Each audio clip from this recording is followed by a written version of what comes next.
வணக்கம். Welcome to கதை திரட்டு. இந்த வீடியோவில் நம்ம என்ன கதை கேட்க போகிறோம்னா, என் மேல் விழுந்த மழைத்துளியே கதையின் 5வது பகுதி. நம்ம சேனலை இது வரைக்கும் சப்ஸ்கிரைப் பண்ணாதவங்க சப்ஸ்கிரைப் பண்ணுங்க.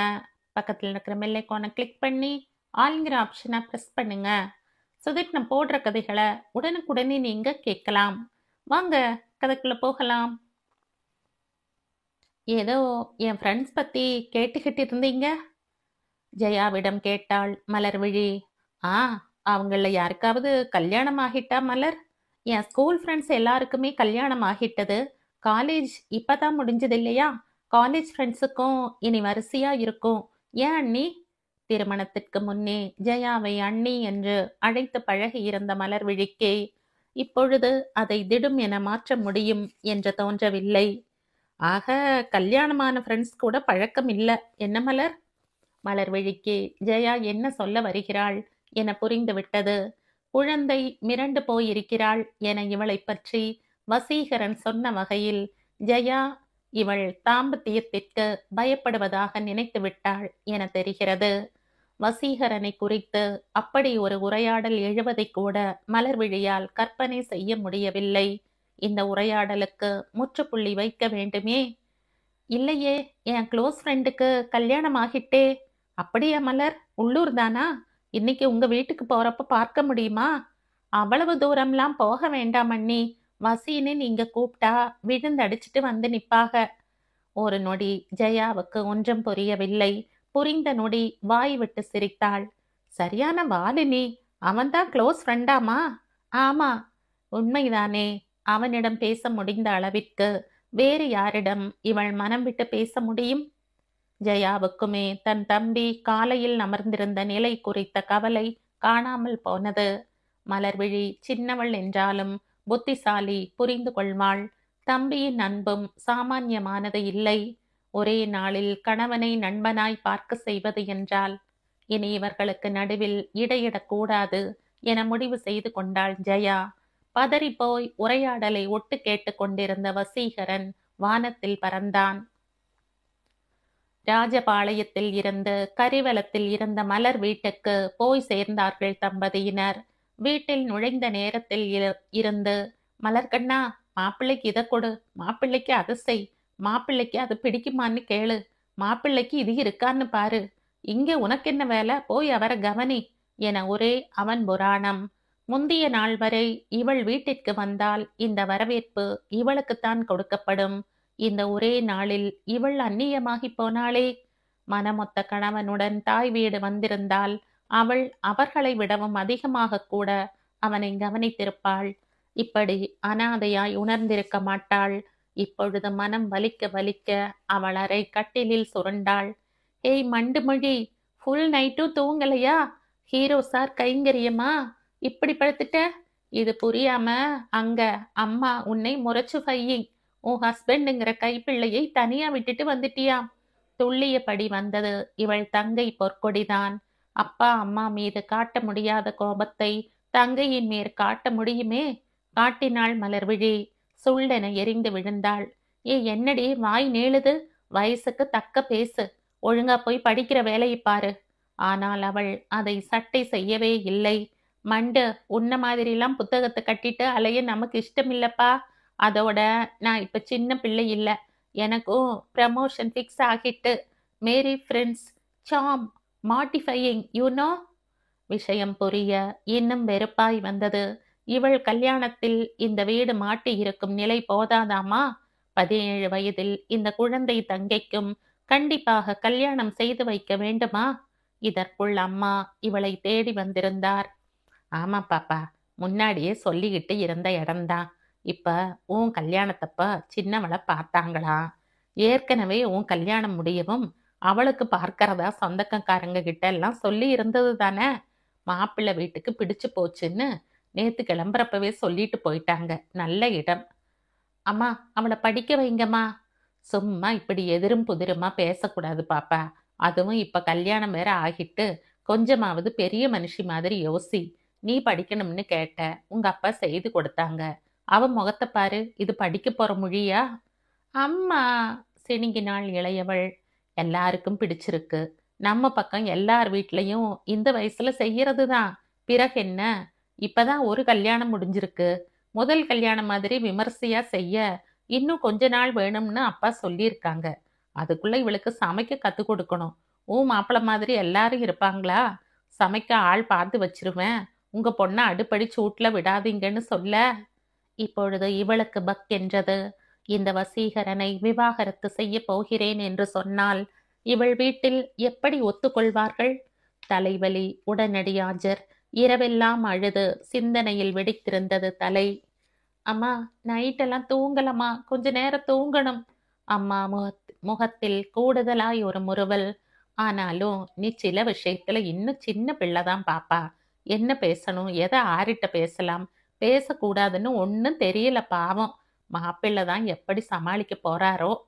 அம்மா எதற்கு இப்படி புலம்புகிறார் என யோசித்த பின்புதான் நைட் ஃபுல்லா தூங்கலையின் அர்த்தம் அடுத்தவர்க்கு என்னதாக இருக்கும் என புரிய நொந்து போனாள். சரி பாப்பா, சாயந்தரமா உங்களை பார்க்கன்னு ஆட்கள் வந்து போய் இருப்பாங்க. இப்ப வேணும்னா கொஞ்ச நேரம் படுத்துக்கோ. மாப்பிள்ளையும் ரெஸ்ட் எடுக்க நினைக்கிறாரான்னு ஒரு வார்த்தை கேட்டுட்டு வந்து படுத்துக்கோ. அம்மா எழும்பி செல்ல தங்கை நக்கலாய் சிரித்தாள். அத்தானும் வரணுமாம், அதுக்கு பேரு ரெஸ்டா? போடி இவள. நடத்து நடத்து, டே ஷிப்டுக்கு சார் வராரா என துள்ளலாய் சொல்லி கொண்டு போனவள், ஏ மண்டு, நிஜமாவே அத்தா வந்துட்டாருடி என ரகசிய குரலில் மொழிந்துவிட்டு ஓடிப்போனாள். தங்கை ஏற்றிவிட்டு போன எரிச்சல் மொத்தமும் அவள் கிண்டலின் அடிப்படை காரணமான வசீகரன் மீது மையம் கொண்டது. இங்க எதுக்கு வந்தீங்க? உங்களை யார் இங்க வர சொன்னா? கத்திய பின்தான் உரைத்தது அவளுக்கு. இது அவள் வீடு, அதற்கு அவன் வந்திருக்கிறான் என்பதே. அவன் வீட்டில் வைத்து இவள் கத்தியிருந்தால் கூட அவனுக்கு இப்படி வலிக்காதே. இது மிகவும் அவமானமாக தோன்றுமே. நேற்று அவன் வீட்டில் இவளை அவன் எப்படி நடத்தினான்? அதுவும் அவனுக்கு பிடிக்காத விஷயங்களை மட்டுமே இவள் பேசும்போது கூட. இவள் சாரி என்ற போதும் அவன் மௌனமாக இவளது அறை கதவை பூட்டி உட்டாழிட்டான். அவனது மௌனத்தில் மிரண்டாள் மலர்விழி. இவன் என்ன செய்ய போகிறான்? இவளை நோக்கி வரத் தொடங்கினான் அவன். சுத்தம் செய்து கொண்டு வெளியே வந்த சரித்திரன் ஷாலுவின் முகத்தை பார்த்து ஒரு கணம் குழம்பி போனான். தண்ணீரின் சத்தத்தில் பிறர் பேசிய எதுவும் அவன் காதில் விழுந்திருக்கவில்லை. ஷாலுமா, இன்னும் முடியலையா? ஹாஸ்பிட்டல் போவோமா? வேகமாக அவளை நோக்கி வந்தான். பக்கத்தில் வந்தவனை இன்னும் அதிக பயத்தோடு பார்த்தாள். அவள் பார்வையின் பயமொழி அவனுக்கு புரியாதா என்ன? என்னாச்சுமா என அவளுக்கு அதற்கு மேல் பேச முடியவில்லை. ஷாலு, ஷாலுமா. இவன் பக்கத்தில் வர விறு விறு என வேகமாக திரும்பி நடந்தவள் கடைசியில் கார் பார்க்கிங்கையும் தாண்டி நடக்கத் தொடங்கவும் தான். அதுவரை அமைதியாக அவளுக்கு பின்னால் வந்து கொண்டிருந்த சரித்திரன் தன் கை நீட்டி அவளை பிடித்து இழுத்து நிறுத்தினான். கார் இங்க ஷாலு. இல்ல, நான் ஆட்டோ இல்லைன்னா டாக்ஸி பிடிச்சு போயிடுவேன். அவன் பிடியில் இருந்த கையை தீ பட்டது போல உதறினாள். ஷாலு. இப்போதைய அவன் குரலில் அழுத்தம் வந்திருந்தது. என்ன கோபம்னாலும் சொல்லிட்டு கோபப்படு. அவள் கையை இன்னும் அழுத்தமாக பிடித்தான் அவன். முன்னை விட பலமாக உதறத் தொடங்கினாள் அவளும். நான் என்ன தப்பு செய்த? அவன் குரலிலா அல்லது கேள்வியினாலா அல்லது இரண்டினாலுமா தெரியவில்லை. அவனிடம் மாட்டியிருந்த தன் கையின் மேல் மாத்திரம் வைத்திருந்த அவள் பார்வை இப்பொழுது அவன் முகம் நோக்கி போக கை உதறல் நின்றது. இவன் என்ன தப்பு செய்தான்? இந்த இடத்துல இந்த நேரத்துல உன்னை விட்டுட்டு நான் எப்படி போவேன்? விழித்தாள். ஆமா, எப்படி போவான்? அவன் தன் கையில் இருந்த கீயை பிரஸ் செய்ய கார் கதவு திறந்து விட்டதற்கு அடையாளமாக சமிக்ஞை செய்தது. இப்பொழுது அவளது கையை விட்டிருந்தான் அவன். காரின் பின் கதவை திறந்து ஏறி அமர்ந்தாள் மௌனமாக. கதவை அரைந்து சாத்தினாள். அவனும் பின் சீற்றில் ஏறி அமர்ந்தான் அவள் எதிர்பாரா வண்ணம். ஆனால் அவன் புறக்கதவை மூடவே இல்லை. கிளம்ப போவதில்லை என்று அவளுக்கு புரிய வைக்கின்றானாம். காரை எடுங்க சரண். கோபமும் மன்றாடலுமாய் ஒரு குரல். என்ன விஷயம்னு சொல்லு. பிடிவாதம் மட்டுமே குரலாய். ச்ச, எல்லாத்தையும் உங்ககிட்ட சொல்லிட்டு இருக்க முடியுமா? இப்ப கொஞ்சம் முன்னால தானே உங்ககிட்ட ஃபீல் பண்ற ஃப்ரீடம் வேற எங்கேயும் இல்லைன்னு சொல்லிட்டு இருந்த. மௌனமாகி போனாள் அவள். சற்று நேரம் பொறுத்திருந்தவன் கண் மூடியபடி இருக்கையில் நன்றாக சாய்ந்து கொண்டான். அதாவது அவள் சொல்லாமல் இவன் கிளம்ப போவதில்லையாம். நிமிடங்கள் கழிய அவள்தான் தன் முடிவை மாற்றிக்கொள்ளும்படியாய் ஆனது. சரண், அது நம்மளை யாரோ தப்பா சொன்னாங்க சரண். ஓ, ஓகே. யார் அவங்க? மிக சாதாரண விஷயமாக அவன் அத்தகவலை எதிர்கொள்ள அவளுக்கு அடுத்து என்ன சொல்லவென ஒரு கணம் புரியவில்லை. அவங்க யாருன்னு கேட்டேன். யாரோன்னு சொன்னனே. முன்ன பின்ன தெரியாதவங்க சொன்னதுக்கெல்லாம் முழுசா தெரிஞ்ச ஒருத்த மேலதான் கோபப்படுவியோ? கோபம்னு இல்ல சரண், ரொம்ப கஷ்டமா இருந்துச்சு. அடுத்தவங்க சொல்றதுக்கெல்லாம் கஷ்டப்பட்டா வாழ்நாள்ல ஒரு நாள் கூட, ஏன் ஒரு நிமிஷ நேரம் கூட நிம்மதியா இருக்க முடியாது. எவ்வளோ சந்தோஷமா இருந்த கொஞ்சம் முன்னால. அதை போக்க எவனோ பேர் தெரியாத பொறுகி போதும் என்ன? அவன் இன்னும் அவள் முகத்தை பார்த்து பேசவில்லை. ரொம்ப பயமா இருந்துச்சு. இப்பொழுது திரும்பி அவளை பார்த்தான். நான் கூட இருக்கந்தானே, அப்புறம் ஏன் பயந்த ஷாலு? அவன் குரலில் ஒரு ஆறுதல் நதி நிறைந்து ஓடினாலும் நான் போதுமானவனாய் உனக்கு தோன்றவில்லையே என்ற ஆதங்கமும் அங்கே ஒலி எழுப்பியது. இவள் பயம் அவனுக்கு என்னதாய் புரிந்திருக்கிறது என்பதே அவளுக்கு இப்பொழுதுதான் தெரிகின்றது. யாரோ பொறுக்கிகளை பார்த்து இவள் பயந்து விட்டதாக நினைத்திருக்கிறான். அப்படி இல்ல சரண். பிறகு எப்படி? இப்படி பயந்தே பழகிட்டது. என்ன விஷயம்னு சொல்லுடா, உனக்கே பெட்டரா ஃபீல் ஆகும். உங்க அப்பா சம்பந்தப்பட்டது சரிதானே? இப்போது விஷயம் வேறு கோணம் என்பது சரித்திரனுக்கும் தோன்றிவிட்டது. அவனை ஒரு பார்வை பார்த்தவள் சொல்லத் தொடங்கினாள். அப்ப நான் ஸ்கூலுக்கு போன புதுசு. ஒரு 10 days லீவ் எடுத்து வீட்டில் இருக்கிற மாதிரி ஒரு சூழ்நிலை. அப்புறமா நான் ஸ்கூல் போக ஆரம்பிச்ச முதல் நாள் அன்னைக்கு ஸ்கூல்ல இருந்து எங்க குவிஸ் டீமை இன்னொரு ஸ்கூல்ல நடந்த காம்படிஷனுக்கு அனுப்பினாங்க. வழக்கமா எல்லா குவிஸ் ப்ரோக்ராமுக்கும் என்னை அனுப்புவாங்கங்கிறதுனால நான் இந்த தடவை செலெக்ஷன் ரவுண்ட்ஸ் பார்ட்டிசிபேட் செய்யலைனாலும் என்னையும் டீம்ல சேர்த்துட்டாங்க. நானும் எதையும் யோசிக்காம சந்தோஷமா போயிட்டேன். ஸ்கூல்ல இருந்து அனுப்புறப்ப அதுல யோசிக்க எதுவும் இருக்கிறதா எனக்கு படலை. காம்படிஷன் முடிய கொஞ்சம் லேட் ஆகிட்டு அரவுண்ட் 7 என் ஃப்ரெண்டு அவன் அம்மா கூட வந்திருந்தா.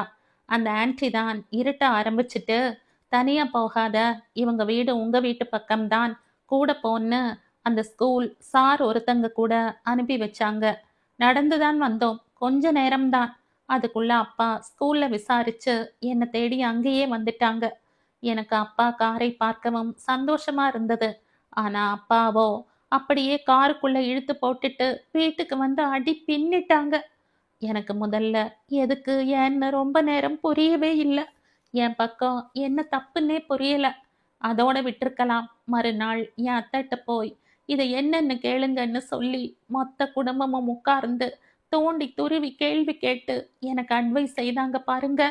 அப்பத்தான் நடந்த விஷயத்தை எங்க அப்பா என்னதான் நினைக்காங்கன்னு எனக்கு கொஞ்சம் புரிஞ்சது. ரொம்ப அவமானமா. அதற்கு மேல் பேச முடியாமல் நிறுத்திவிட்டாள். ஷாலுமா சிவந்திருந்த கண்களுடன் அவனை நிமிர்ந்து பார்த்தாள். இதுக்கெல்லாம் என்ன சொல்லணும்னு எனக்கு தெரியல. பட் இது மாதிரி ஒரு சிச்சுவேஷன் இன்னொரு தடவை உன் லைஃப்ல வராது. அவளிடம் ஒரு விதமான விரக்தி கலந்த புன்னகை வந்திருந்தது. அப்போ அத்தை தான் சொன்னாங்க, உன் தப்பு என்ன தெரியுமா? பார்க்குறவங்க என்ன நினைப்பாங்கங்கிறத, என்ன சொல்வாங்கங்கிறத பத்தி கவலைப்படாம வந்ததுதான்னு.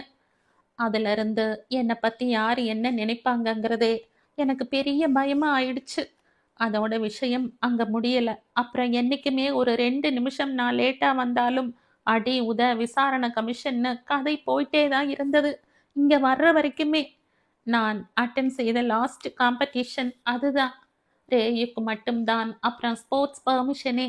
எப்படியோ அதிசயமா இந்த தடவை எங்க அப்பா இங்க படிக்க அனுப்பிட்டாங்க. இங்கேயும் ஏதாவது பிரச்சனையாச்சுன்னா திரும்பி ஊருக்கு கூட கூட்டிட்டு போயிடுவாங்க. அதே நேரம் இவனது மொபைல் செனுங்க அதை கவனித்தவன், சாரிடா ஷாலுமா, என் ஃப்ரெண்டு விஜய் வந்திருக்கான், நமக்காக வந்தவன், ஜஸ்ட் ஒரு ஹாய் சொல்லிட்டு வந்துடலாம். கையில் இருந்த கர்ச்சீஃபை அவளிடம் நீட்டிவிட்டு இறங்கத் தொடங்கினான். நான் எதுக்கு சரண்? அவள் வீட்டில் நெருங்கிய உறவினர்களை தவிர பெண்களை யார் கண்ணிலும் காண்பிக்கும் வழக்கமே கிடையாதே. அவனோ அவளுக்காக காத்திருந்தான். அவசரமாக முகம் துடைத்து கீழே இறங்கி நின்றாள். இதற்குள் அந்த விஜய் அங்கு வந்து சேர்ந்தான். முதல் வேலையாக தன் நண்பனிடம் ஷாலுவை அறிமுகப்படுத்தி வைத்தான் சரித்திரன். அந்த நிமிடம் தன் தந்தை போல் சந்தேகம் என்ற பெயரில் ஒரு காலமும் கொத்தி பிடுங்க மாட்டான் சரித்திரன் என்று தோன்றியது ஷாலுவுக்கு. அவளின் அத்தனை நேர புலம்பலுக்கும் வார்த்தையின்றி பதில் தந்திருந்தான் அவன். அந்த நாள் ஷாலுவுக்கு சரித்திரன் மேல் மதிப்பை பலப்படுத்தி அவர்கள் உறவுக்கு வழி வகுத்திருந்தாலும் மும்பையில் பிறந்து வளர்ந்திருந்த சரித்திரனின் மனதில் ஷாலுவின் தந்தை ராஜ்குமாரின் மேல் மரியாதை இன்மையை தோற்றுவித்திருந்தது. அவ்வளவு நேரமும் அப்பா வந்துவிட வேண்டுமே என்று தவித்துக் கொண்டிருந்தாள் தான் ரேயா. ஆனால் இப்பொழுது காலிங் பெல் சத்தம் கேட்கவும் பயத்தில் மரித்தே போனாள் அவள். காரணம் நிச்சயம் அருகில் நின்றவன்தான். பட்டப்பகலில் வெட்ட வெளியில் இவன். பக்கத்தில் பார்த்தால் கூட கொன்று போட்டு விடுவார் அப்பா. இதில் நடு இரவில் பூட்டிய வீட்டிற்குள் கிடுகிடுவென ஆடத் தொடங்கின அவள் உள்ளம், உலகம், ஊனுடல். ஏய் அழுவினி, அங்கிள் வந்தாச்சு போல என்ற மகிழ்ச்சியாக நிகழ்வை ஏற்ற ஆதிக் இவளது உடல் மொழியை கண்டதும் தான் அவள் என்ன நினைக்கிறாள் என புரிந்தவனாக அவளை பார்த்தான். உங்க அப்பா தப்பா நினைக்கலைனாலும் இப்படி முழிச்சே நினைக்க வச்சிடுவ போல, போய் புனிதாவை எழுப்பு அவன் சொல்லவும் இவள் அவசரமாக புனிதா இருந்த அறையை நோக்கி ஓடினாள். ஆனால் அழைப்பு மணி ஓசையில் ஏற்கனவே எழுந்து வந்திருந்த புனிதா இவள் முகத்தை பார்த்துவிட்டு தானே சென்ற கதவை திறந்தாள். இன்னும் கூட ரேயாவுக்கு நிலைமை இயல்பாய் இருப்பதாய் தோன்றவில்லை.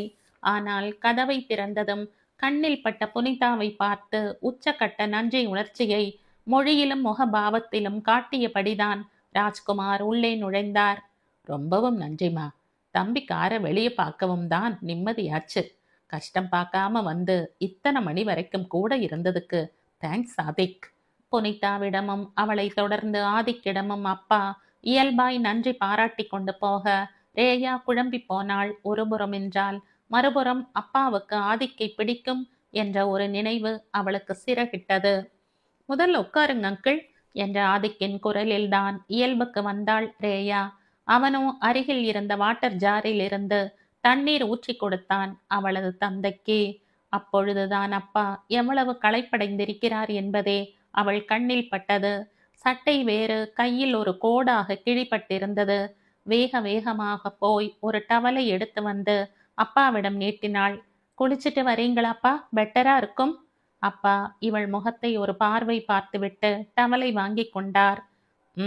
என்ற ஒற்றை எழுத்து பதில் வந்தது அவரிடமிருந்து. இவளது தாய் மாமா குடும்பத்தினரையும் எப்பொழுதாவது வந்து செல்லும் சித்தப்பா குடும்பத்தையும் தவிர வேறு யார் வீட்டிற்கு வந்தாலும் வரவேற்க கூட அவர்கள் முன் வந்து நிற்கும் பழக்கம் வீட்டில் இரு பெண்களுக்கும் கிடையாது. இப்பொழுது அப்பா என்ன சொல்வார்? புனிதாவும் நீயும் தூங்க போங்க, நேரமாகுது பாரு. புனிதாவுடன் கீழ் தளத்தில் ஏற்கனவே புனிதா முதலில் தூங்கிய அறைக்குள் நுழைந்து கொண்டாள். ஏற்கனவே தூக்க கலக்கத்தில் இருந்த புனிதா உடனடியாய் நித்திரைக்குள் பயணிக்க இவளுக்கு தூக்கம் வர மறுக்கிறது. பைபிளாவது படிக்கலாம் என்றால் அது மாடியில் இருந்த அவளது அறையில் இருக்கிறது. மாடிக்கு செல்லவென சத்தமின்றி அறை கதவை திறந்தாள். ரோடு பிளாக், எப்ப கிளியர் ஆகும்னே தெரியல. இவ தனியா இருப்பாளேன்னு மரத்தை தாண்டி நடந்தே வந்துட்டேன். கீழ் பாபநாசம் வந்து பஸ் பிடிச்சு வர்றேன். யாரை கூப்பிடுறதுக்கும் மொபைலில் சார்ஜ் இல்லை.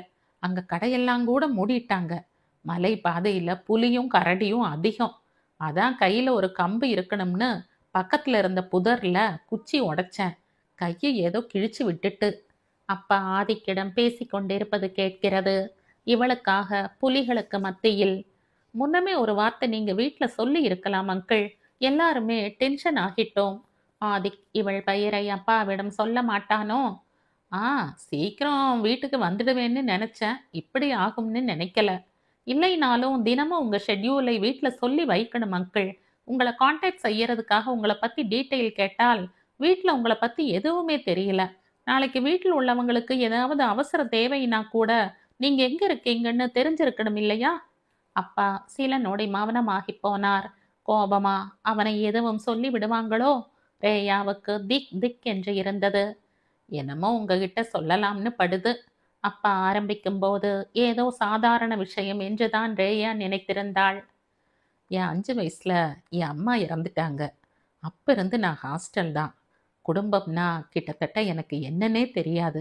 படிச்சு முடிச்சுட்டும் ஊரை விட்டு விலகி இருக்கணுங்கிறதுக்காக எனக்கு போர்ட்ல கிடைச்ச வேலையை ஏத்துக்கிட்டு தூத்துக்குடி போயிட்டேன். கல்யாணம் செய்யணும்னு ஒரு தாட்டு கூட கிடையாது. 23 வயசு வரை கல்யாணம் செய்யாம இருந்த ஒரே ஆள் அப்போதைக்கு எங்க ஊர்ல நான் தான். ஆனா என் அப்பா எனக்கு கல்யாணம் செய்து வச்சிடணும்னு ரொம்ப ட்ரை பண்ணிக்கிட்டு இருந்தாங்க. அப்படித்தான் எனக்கும் தயாளினிக்கும் கல்யாணம் ஆச்சு. மேரேஜுக்கு பிறகுதான் தெரியும் அவ திருநெல்வேலி மெடிக்கல் காலேஜில் செகண்ட் இயர் மெடிசன் ஸ்டூடெண்ட்னு. அவள் அம்மா படுக்கையில் இருந்ததால் கூட இருந்து பார்க்கணும்னு இவ படிப்பை நிறுத்தி இருக்காங்க. ஸோ நான் அவளை படிக்க வைக்கணும்னு முடிவு செய்தேன். என் அப்பா கொஞ்சம் ட்ரெடிஷ்னல், அவருக்கு அது பிடிக்கலை. என் கடைசி தம்பி அப்போது அவனுக்கு 10 வயசு தான். அவனை கொண்டு வந்து என் வீட்டில் விட்டுட்டு நீங்கள் தான் பார்த்துக்கிடணும்னு சொல்லிட்டு போயிட்டாங்க. அப்படின்னா தயா வீட்டில் இருந்தாகணுமேன்னு அவருக்கு எண்ணம். பட் என் தம்பியையும் பார்த்துக்கிட்டு தயா படித்து முடிச்சா. அதோட என் தம்பி தான் எங்கள் வீட்டுக்கு மூத்த பையங்கிற மாதிரி தயாவுக்கும் சின்னவனுக்கும் இடையில ஒரு பாசம் வந்திருந்தது. எனக்குமே அப்படித்தான். அவளை அம்மானு தான் கூப்பிடுவான் அவன். பயங்கர கலகல டைப். தயாவோட ப்ராட்டப். எப்பவும் யாருக்கும் ஹெல்ப் பண்ணுறதுக்கும் முந்திக்கிட்டு நிற்பான். இதில் 5 வருஷத்தில் தயா படிப்பு முடிஞ்சதும் ரேயா வந்தா. மகன் மகள்னு குடும்பம் முழுமையாக இருக்கிறதா ஃபீல் செய்தோம். கொஞ்சம் பெரிய மகன். மௌனமாகி போனார் ராஜ்குமார். சற்று நேரத்திற்கு பின் தொடர்ந்தார். தூத்துக்குடி 1990ஆம் ஆண்டு. தயாமா, என் கமெண்டோ ஷாலு குட்டி எழும்புறதுக்கு முன்னாடி நான் ஜூட் கோவில்பட்டி வரை போயிட்டு வந்துடுறேன். பியூ பொண்ணு அவங்க பெரியம்மா வீட்டில் இருந்து இன்னைக்கு மெட்ராஸ் கிளம்புறா. ஸ்டேஷன் போயிட்டு வந்துடுறேன். அதோட அரசவை தலைவர் கண்ணில் படாமல் கழண்டுக்கிறது தான் இப்போதைக்கு நல்லது. அவரை பர்ஸை பேண்ட் பாக்கெட்டில் திணித்தபடி 6 அடி உயர அழகிய ஆண் டர்னட்டோவாய் அவன் பெயர் ஆண்ட்ரூ. டேய் அது நில்லுடா, எங்கடா கிளம்பிட்ட இந்நேரம்? கேட்டுக்கொண்டே அங்கே வந்தது ராஜ்குமார். அதியால் அரசவை தலைவர் என சற்று முன்பு அடையாளப்படுத்தப்பட்ட அவனது அண்ணன். அது எங்க போகும்? தன்னை பதியாக்க போற வனிய பார்க்க போகும். தன் கொழுந்தன் மேல் பார்வையை வைத்துக்கொண்டு பதிலை தன் கணவருக்கு தெரிவித்தாள் அண்ணி. அச்சோ தயமா, அண்ணன்ட்ட போய் பதறிய அதி மிக முக்கியமான வேலை போல் குனிந்து ஏற்கனவே மாட்டியிருந்த ஷர்ட் பட்டனை மிக கவனமாக திரும்பவும் மாட்டினான். என்னடா அது, உனக்கு இப்பதானே 18 வயசு. அதுக்கு என்ன? என்னை பொறுத்தவரை கல்யாணத்துக்கு தேவை 2 விஷயம்தான்.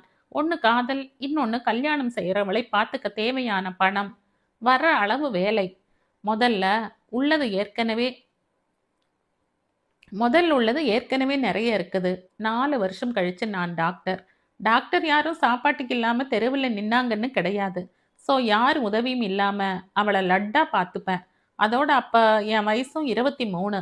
உங்கள் கல்யாணத்தப்ப அண்ணனுக்கும் அதுதான் வயசுன்னு உங்கள் ஆத்துக்காரர்கிட்ட சொல்லுங்க தயாமா. பயந்தவன் போல் நின்றவன் வாயில் இருந்து துள்ளி வருகின்றன வார்த்தைகள் தன் அண்ணியை பார்த்து. டேய் படுவா, உதப்படுவேன். ஏன் கல்யாண கதையே வேற. பொண்ணு பார்த்துருக்கேன். பொண்ணுக்கு அம்மாவும் அப்பாவும் இப்போ இல்லை. அண்ணங்க மட்டும்தான்னு அப்பா சொன்னாங்க. அது வரைக்கும் கல்யாணம் வேண்டாம்னு தான் சொல்லிட்டு இருந்தேன்.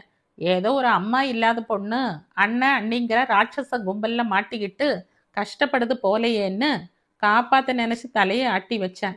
கல்யாணம் முடிஞ்ச பிறகுதான் தெரியுது அங்க எல்லாரும் இவ காலால இட்ட கட்டளைய தலையால நிறைவேற்றுற கும்பல்னு. வாய் பொத்தி சிரித்தான் நதி. 23 வயசுல கூட இப்படித்தாண்டா ஏமாந்து போவோம். அதை கவனி முதல்ல. ராஜ்குமார் தன் பாயிண்டிற்கு வலு சேர்த்தார். ஏமாந்தா தான் தயாமா மாதிரி பொண்ணு கிடைக்கும்னா நான் இப்பவே ஏமாறுறதுல தப்பில்லைன்னு நினைக்கிறேன்னு அண்ணங்கிட்ட சொல்லுங்க தயாமா.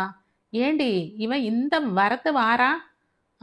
உங்க ஊர்ல பிறந்தவங்க வேற எந்த வரத்து வருவாங்களா? நாட்டுல என்ன சட்டம் இருந்து என்ன? உங்க ஊரை பொறுத்தவரை பொண்ணுக்கு கல்யாண வயசு 13, பையனுக்கு 17. போன வருஷம் டெலிவரியில இறந்து போனாங்களே அந்த மஞ்சு, கயல்விழி, என்ன அழகான பொண்ணுங்க தெரியுமா? இன்னும் கண்ணுக்குள்ளேயே நிக்கிறாங்க. எல்லாம் 13, 14 வயசுல கல்யாணம், உடனே பிரசவம். தாங்க முடியாம நம்ம கல்யாணத்துக்கு பிறகு நானும் இப்படி எத்தனை பேரை பார்த்துட்டேன். ஆனா உங்க ஊர் திருந்துற மாதிரியே இல்லை. அண்ணி தயாளினியின் பேச்சு திசை மாறி போனது.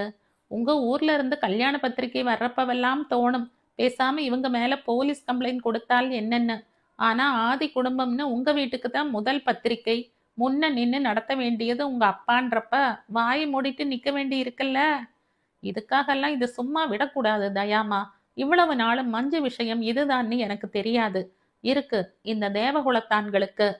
அது என் குரல் மாற்றத்தில்தான் தான் பேசிய காரியத்தின் பின் விளைவை உணர்ந்தாள் தயாளினி. உதவும் குணமும் எல்லாவற்றிலும் நியாயம் பார்க்கும் மனமும் அளப்பரிய தைரியமும் உள்ள அதி அடுத்து என்ன செய்வான் என்பது இவளுக்கு தெரியாதா? அதி சும்மா இருங்க. தெருவில் போற பிரச்சனையெல்லாம் சும்மா சும்மா தலையிடக்கூடாது. ஊருக்குள்ள சண்டையாகி போயிடும். அண்ணி தடுக்க, டேய் போற இடத்துல சண்டை பிடிக்கிறவனுக்கு ஒருத்தனும் பொண்ணு தரமாட்டான். காதலாவது கட்டுப்படுத்துமா இவனை? அண்ணன் முயற்சித்தான். அந்த கவலையே உனக்கு வேண்டாம். நானும் லட்டுவும் ஆளுக்கு ஒரு விதமா அவங்க அப்பாவை கவர் செய்து வைத்திருக்கோம். 18 வயசு பையனுக்கு பொண்ணு கொடுக்க அவரும் சம்மதிச்சிட்டாராடா? என்னடா அது? அந்த பொண்ணு தான் 17 வயசு. விவரம் தெரியாம உன்னிட்ட மண்டை ஆட்டி வச்சிருக்குனா? தயாமா, அண்ணாவோட கற்பனை குதிரையை அப்படியே நிறுத்த சொல்லுங்க. நான் உங்க 2 பேர் சம்மதம் வாங்குற முன்னால எப்படி லட்டுட்ட இதை பத்தி பேசுவேன்னு நினைக்கிறாராம் அவர்.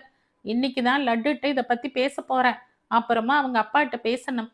அண்ணன் முகத்தில் அனைத்தையும் மீறி புன்னகை வந்தது. இப்ப நான் எங்க சம்மதிச்சேனாம்? விஷயம் பிடிக்கலைனா இப்படித்தான் சார், சாந்த சொரூபியாத்தான் கல்யாணத்துல ஏமாந்த கதையை சொல்லிக்கிட்டு இருப்பாராக்கும். நீங்களே சொல்லுங்க தயாமா. தயாளினி தன் கணவனை ஒரு பார்வை பார்த்தாள். பை பெரியவங்களே, பைதவே, நம்ம கட்ட பஞ்சாயத்துக்காரர்கிட்ட லேட்டா லட்டு பாமை வெடிக்க வைக்கலாம். ஈவினிங் டீ டைம்ல வீட்டுக்கு வந்துடுவேன். இப்ப நான் விடு ஜூட். அடுத்த நொடி வெளியே கார் ரிவர்ஸ் எடுக்கும் சத்தம். அடப்பாவி, அப்பாவை இப்படித்தான் சொல்லுவியா? கட்ட பஞ்சாயத்துக்காரரா? கோபமாய் கேட்க முயன்றாலும் அண்ணனின் குரலிலும் சிரிப்பு கலந்திருந்தது. கட்ட பஞ்சாயத்துக்காரர்னதும் கரெக்டா அவர்தான் ஞாபகம் வரார்னா நான் சொன்னதுதான் அரசவை தலைவர் மனசுலையும் இருக்குன்னு சொல்லிடுங்க தயாமா. வெளியில் இருந்து அதி சொல்வது உள்ளே கேட்டது. அவன் கார் கேட்டை கடந்தது. என்னங்க நீங்க இப்படி சரின்னு சொல்லிட்டீங்க? தயாளினி தன் கணவனை வருத்தமாக பார்த்தாள். அதியை பற்றி அவளுக்கு தெரியும். அண்ணனின் சம்மதம் இல்லாமல் இந்த விஷயத்தில் அடுத்த அடிக்கூட எடுத்து வைக்க மாட்டான். நீ சொன்னியே அந்த ஊர் தான் காரணம்னு வச்சுக்கோயேன். இவன் கூட எங்க ஊர்ல 5 வரை படிச்சவங்கள கல்யாணம் ஆகாம ஒருத்தனோ என்னவோதான் இருக்கான். புரியுதா? நானும் அந்த ஊர்க்காரன் தானே.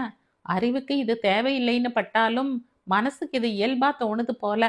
அதுக்காக 2 பேரும் ஒரே காலேஜ். கல்யாணத்துக்கு வேற இன்னும் குறைஞ்சது 4-5 வருஷம் ஆகும். இதெல்லாம் சரியா வருமா?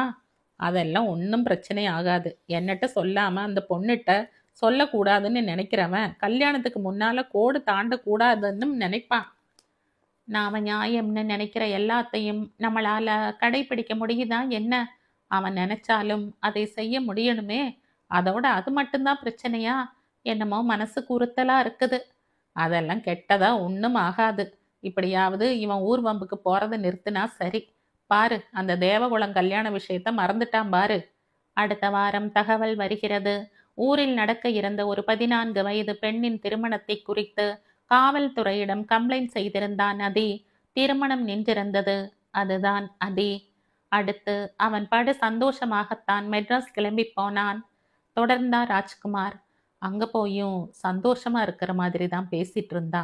திடீர்னு ஒரு நாள் அவனுக்கும் அந்த பொண்ணுக்கும் ஏதோ பிரச்சனை இல்லை, சூசைடு செய்துக்கிட்டான்னு அவனோட ஃப்ரெண்ட்ஸ் அவனோட பாடியை ஊர்ல அப்பாட்ட கொண்டு வந்து கொடுத்தாங்க. நானும் தயாவும் ஆடி போயிட்டோம். நம்ப கூட முடியல. நான் ஒரு வழியா அதை தாங்கிக்கிட்டேன். பட் தயாவால அதுல இருந்து வெளியே வர முடியல. அவ வீட்டுல செல்லமாவே வளர்ந்தவ. ரொம்ப சாஃப்ட் நேச்சர்டு. இத்தனைக்கும் டாக்டர். பட் ஒரு டெத்தை நார்மலா எடுக்க முடியல. டிப்ரெஷன். சாப்பிடவே மாட்டா. கொஞ்சம் கொஞ்சமா வீக் ஆயிட்டே போயிட்டா. இதுல அன்எக்ஸ்பெக்டட் செகண்ட் பிரெக்னன்சி. டெலிவரியில பழிச்சிட்டாலும் அடுத்த 3 மாசத்தில் ஷி வாஸ் நோ மோர். எனக்கு குடும்பம்னு கிடைச்சது மொத்தம் 10 வருஷத்துல இல்லாம போயிட்டு. போனவங்க ஒரு வகையில கொடுத்து வச்சவங்க தெரியுமா? இருக்கிறவங்க கதிதான் கொடூரம். ராஜ்குமாரின் பேச்சு மறுபடியும் நின்று போனது. சாரி அங்கிள், தேவையில்லாம இந்த டாப்பிக்கை எடுத்துட்டேன். Don't be, not at all. இதை சொல்லணும்னு நினைச்சது நான் தானே. யூனோ, அப்பியரன்ஸ் வைஸ் கொஞ்சம், அப்ரோச் கொஞ்சம்னு somewhat you remind me of my brother. இதையெல்லாம் நான் யார்கிட்டையுமே பேசினதில்லை. அவனை திரும்பி பார்த்த மாதிரி தோணவும் அப்பா குரல் தடுமாறி, இதுவரை ரேயா பார்த்ததில்லை. வீட்டில் ஒன்று பிடிவாதமாய் பேசுவார், இல்லை கர்ஜிப்பார். நேற்று அந்த குடிகாரனிடம் அவர் பேசிய விதமே இவளுக்கு ஆச்சரியம் என்றால், இது நம்பவும் முடியவில்லை, தாங்கவும் முடியவில்லை. அப்பாவிடம் போக வேண்டும் போல் இருக்கிறது. ஆனால் அவர் யாரிடமாவது இப்படி மனம் விட்டு பேசுவது கூட நல்லதுதானே. அதை இவளே ஏன் கெடுக்க வேண்டும்? மெல்ல எட்டி பார்த்தாள். ஆதிக் அப்பாவின் கையை பிடித்திருப்பது தெரிந்தது. அப்பதான் நான் எவ்வளவு பெரிய தப்பு செய்திருக்கேன்னு புரிஞ்சுக்கிட்டேன். ஆரம்பத்துல இருந்து அதையே கண்டிச்சு வளர்த்திருக்கணும். அவன் விருப்பப்படி விட்டதால அவனால ஏமாற்றத்தை தாங்க முடியல. அதோட காதலிக்கிறது தப்பா இல்லையாங்கிறத விட என்னை பொறுத்தவரை அந்த டீனேஜில் அவங்களுக்கு இருக்கிற உணர்ச்சி வேகம் அளவுக்கு மனப்பக்குவம் இல்லை. அவனோட போல்ட்னஸுக்கு அவன் சூசைடு செய்துட்டான்னு நம்பவே முடியல. அதுதான் எமோஷனல் இம்மெச்சூர்டு மைண்ட். இதுவும் கடந்து போகும்னு உணர முடியாத வயசு. இந்த நிமிஷம் உணர்வு மட்டும்தான் பெருசா தெரியும். நாளைக்கு இது நமக்கே வேற மாதிரி தோணுங்கிறதெல்லாம் புரியறதில்ல.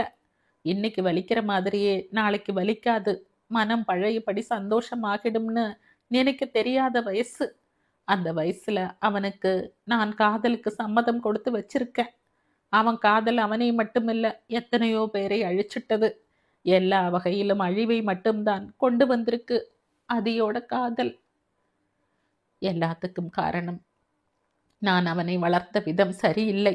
எல்லா சுதந்திரமும் கொடுத்து இருந்தேன். அதான் ஒரு பக்கம் ரொம்ப வேதனையா இருக்குது.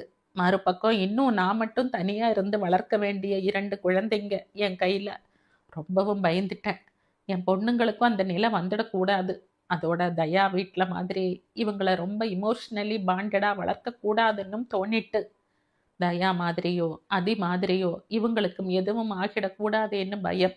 அதனாலேயே என்னை அறியாமலே அவங்களை என்னை விட்டு விலக்கி நிறுத்தியே பழகிட்டேன் போல. அதுவும் பெரியவ வேற நிறைய அவ அம்மா மாதிரியே. அது என்ன அறியாமலேயே அவட்ட ரொம்பவும் ஸ்ட்ரிக்டா நடந்துக்க வச்சிடும் போல. பிள்ளைங்க ரொம்ப சின்னதா இருந்ததால தான் திருநெல்வேலியில இருந்து இங்க மாறி வந்த. தயா ஊர் இது. நான் எல்லா நேரமும் குழந்தைகளை வீட்டில இருந்து பார்த்துக்க முடியாது இல்லையா. அதோட என் அப்பா சொத்துக்களை பிரிச்சு வேற கொடுத்துட்டாங்க. அவங்களுக்கு முடியலை. என்னதான் அதி என் வீட்டில் வளர்ந்தாலும் அவருக்கும் அவன் மகன்தானே. தளர்ந்துட்டார் போல.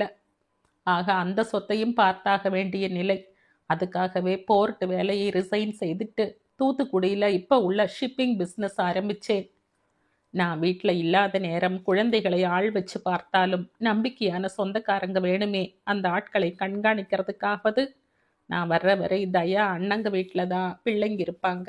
அவங்களுமே சின்னவ பிறந்ததுல தான் தயா இறந்துட்டான்னு அவட்ட மட்டும் கொஞ்சம் கடுகடுன்னு இருப்பாங்க. அது என்னை அறியாமலே அவட்ட மட்டும் கொஞ்சம் சாஃப்டா நடந்துக்க வைக்குது போல. இப்ப அப்பப்ப அடிக்கடி நாம ஏன் இப்படி இருக்கோம்னு யோசிக்க ஆரம்பிச்சதுல கண்டுபிடிச்ச விஷயம் இது. அதுவும் இன்னைக்கு ரொம்பவுமே யோசிச்சுட்டு தான் வந்தேன். நேத்து ஒரு கிறுக்கம் வேற வந்து வீட்டில் கத்திட்டு போனானா இவ ரொம்ப பயந்திருப்பாளேன்னு. அடுத்தும் அவர் ஏதோ நினைவில் மூழ்கி போனார். ரேயாவுக்கோ அப்பாவுக்கு காதல் என்றால் ஏன் கடும் வெறுப்பு என்று கூட இப்பொழுது புரிகின்றது. அதோடு உணர்ச்சிகரமான பக்குவமற்ற மனம் என்பதும் தான். அதன் பின் ஆதிக்கும் அப்பாவும் ஏதோ பேசிக்கொண்டே மாடிக்கு செல்கிறார்கள். இவள் காதில் எதுவும் விழவே இல்லை. மனம் முழுவதும் அப்பா சொன்ன விஷயங்களை அலசுவதிலேயே தொலைந்து போயிருந்தது. மறுநாள் காலை ரேயாவுக்கு விழிப்பு வரும்போது புனிதா இன்னும் தூங்கிக் கொண்டிருந்தாள். இப்பொழுது இவள் மாடியில் இருந்த தன் அறைக்கு சென்றே ஆக வேண்டும். ஆனால் அவன் மாடியில் இருப்பானே. தயங்கி தயங்கி மெல்ல படி ஏறினாள். படபடத்தது இதயம். மாடி லாஞ்சில் நுழைந்தாள். நடுவில் பெரிய ஹாலும் சுற்றியும் அறைகளாயும் இருக்கும். அடுத்த அந்த தளத்தில் எங்கு நின்று இவளை தட தடக்கு செய்வானோ. மொத்தமாய் அவன் பிரசன்னத்தில் இருப்பதாய் ஒரு உணர்வு. முதல் அறை அப்பாவினுடையது. சத்தமின்றி மெல்ல அதை கடந்தாள். இன்னும் கதவை திறக்கவில்லை அப்பா. ஆச்சரியமே. ஆனால் நேற்று மிகவும் களைத்திருந்தார். ஆதலால் தாமதமாக எழும்புவாராயிருக்கும். அடுத்தது அவள் அறைதான். அவன் வருவதற்குள் உள்ளே நுழைந்து விட்டால் போதும். சத்தம் எழுப்பாமல் ஆனால் வேகமாக ஓடி சென்று கதவில் கை வைத்தாள். அது தானாக உள்ளே திறந்து கொண்டது. உள்ளே வெளிச்சம், லைட் ஆனில் இருந்தது. இங்கயா இருக்கா? பச்சை மிளகாயை கடித்தது போல் இருந்தது. இவள் அறையை எப்படி வைத்திருந்தாளோ? இவள் மெத்தையிலா அவன்? நினைவு தொண்டையை அடைக்க எதையோ கொண்டு வந்து சேர்த்தது. மென்று முழுங்கினாள் அவள். இவள் அறையை எப்படி அப்பா அவனுக்கு கொடுத்தார்? இதற்குள் யாரோ வரும் சத்தம். அவசர அவசரமாக அடுத்திருந்த ஷாலுவின் அறைக்குள் நுழைந்தாள் அவள்.